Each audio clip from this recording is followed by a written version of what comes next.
and they inserted it into one of the original, or an original, it's going to be the Freemanstown house. So all those three houses are together, and they're all an investigation in just these issues you're talking about, how to think a lot more efficiently about land use and about what is really required for a place that you could call home.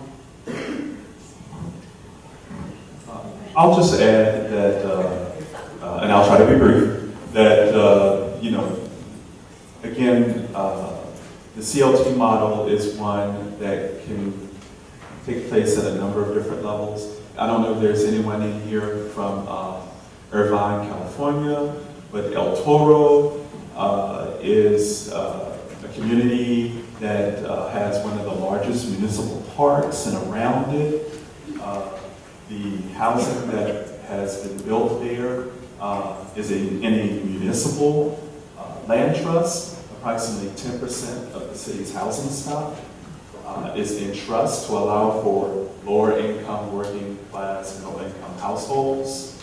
So, you know, understanding your political economy, I think, is really important.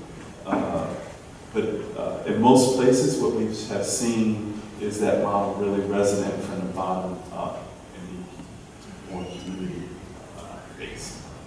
From a local point of view, I'm not going to remember exactly what the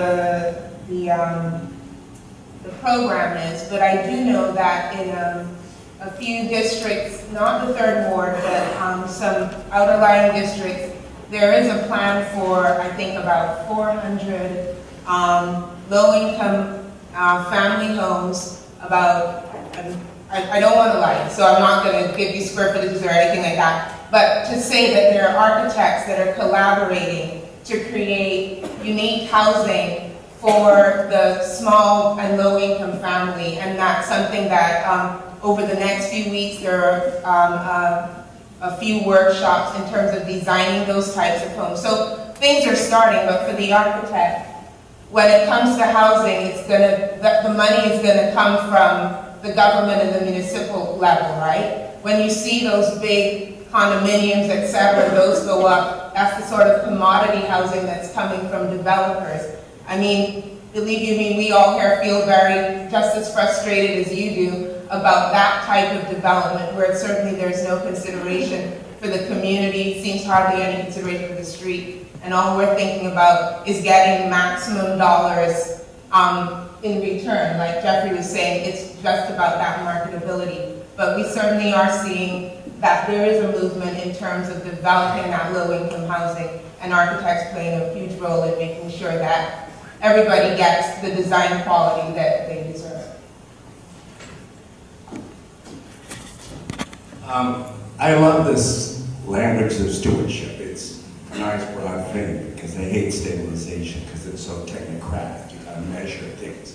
So my question is, in your work and I love policy, I'm a policy maker myself, and I love policy, and the agency associated with policy, and you guys are all working in the field of urban planning and architecture.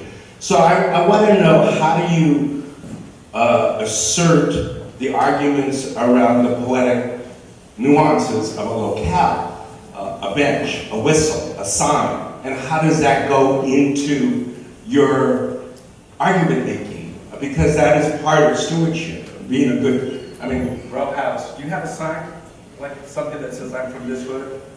I have a sign on right now. No. You know, I grew up with a whistle that said I'm from this hood. So, you know, there's these poetic markings, and so how do the poetic markings go into this notion of planning?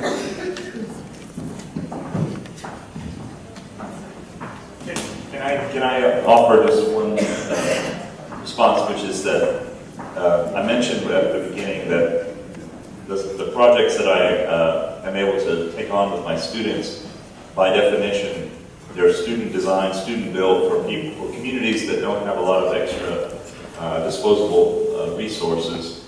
So, and they usually have a very modest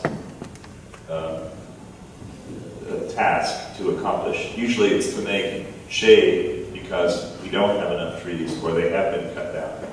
And making a small 200 square foot shape structure is extremely, it defines incrementalism.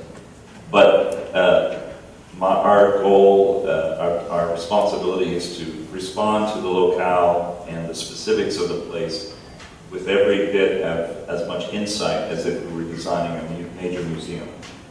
And to learn it at that scale and be able to execute it not just on drawings and in paper, but also a full-scale construction and see it weather and see it wonderfully used by the community, I think that is what we're trying to offer the students. And so we have enjoyed seeing over years, time passing, the communities putting our structures to use in ways we never imagined.